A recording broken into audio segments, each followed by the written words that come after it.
This video is a tutorial on how to install Magic Lantern RAW on the Canon EOS M original.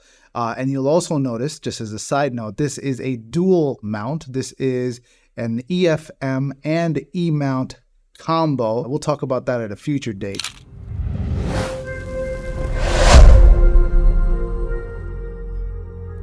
This video is assuming a couple of things. The first thing that this video is going to assume is that the EOS M that you have has a firmware version 2.02 already loaded on the camera. Now, if you don't have firmware version 2.02, then I would recommend you go ahead and take care of that. This video is not the scope of being able to do that. Whether your firmware version is newer or older and you need to get up to or backdated to firmware 2.02, this is not the scope of that video. This video is assuming you already have version firmware 2.02 on your EOS M camera.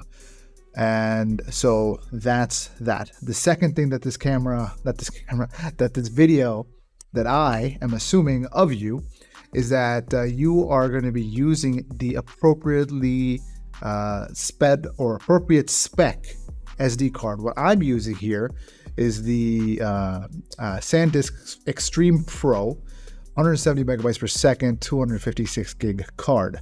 Now, the process that I'm going to share with you is a process of installing Magic Lantern on a single card. My recommendation is to get two cards and install Magic Lantern on both of these. So in the event that you do run out of space while you're recording and you need a little bit more capacity, in my experience, 512 gigs is more than enough capacity to be able to record Magic Lantern RAW.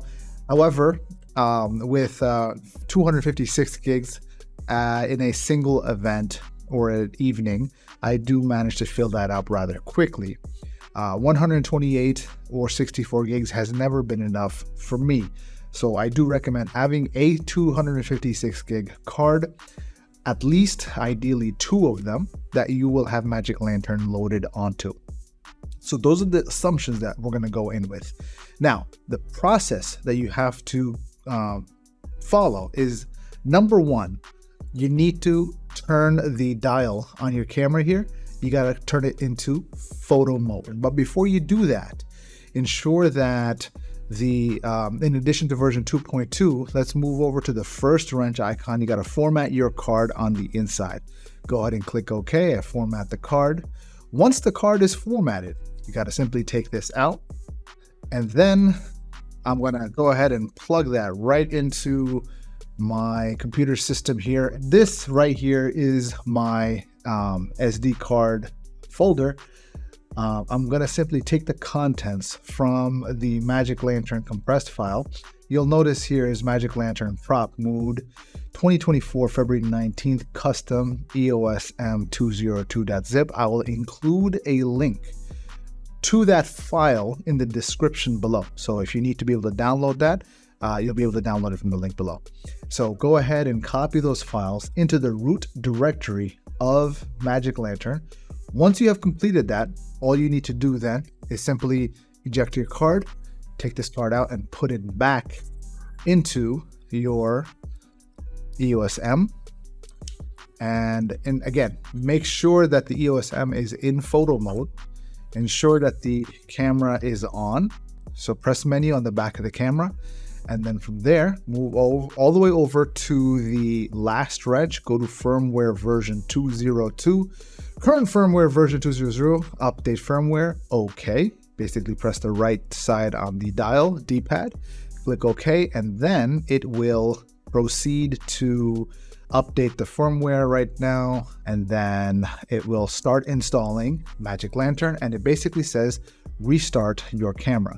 So all that means is turn the camera off, basically turn it off, and then before you turn it back on, make sure you turn that dial towards the video mode. Once you're in video mode, go ahead and turn that camera on. This is the layout that you will see. Magic Lantern is loaded.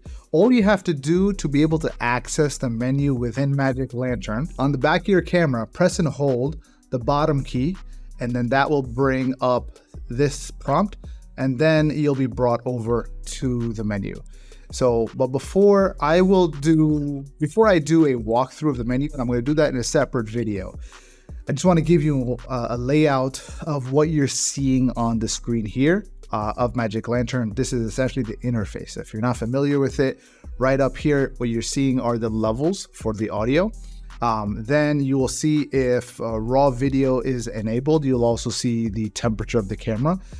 This is always good to know. If your camera is running hot, one of the things about the camera is that when your camera runs warm, the thing that what'll happen is that your performance, rather the image quality, there will be possibly an effect on the image quality. The warmer the camera, the more noise you tend to typically have in your image. So that's just something to be cognizant of. So this is the current temperature of the camera, what is the frame rate you're recording on, and how much capacity you have left on the camera itself. Then down here, you will see whether it's in what is the color depth. In this case, the setting is set to 12-bit color depth. Then you will see what mode it's in the next video at a later date, or you'll see it at the end of this video. You can click to it. What is the basically what is the recording mode with relation to resolution and crop that it is set to? What is the focal length? So in my case, I have here a 11 to 16 millimeter ultra wide angle lens from Tokina. It is an EF mount lens that is adapted with a photo deox to EFM adapter for EF mount lenses. So I'm at 16 millimeter right now. So as I turn that to 11 millimeters, it will update. I go to 12 millimeters, it'll update.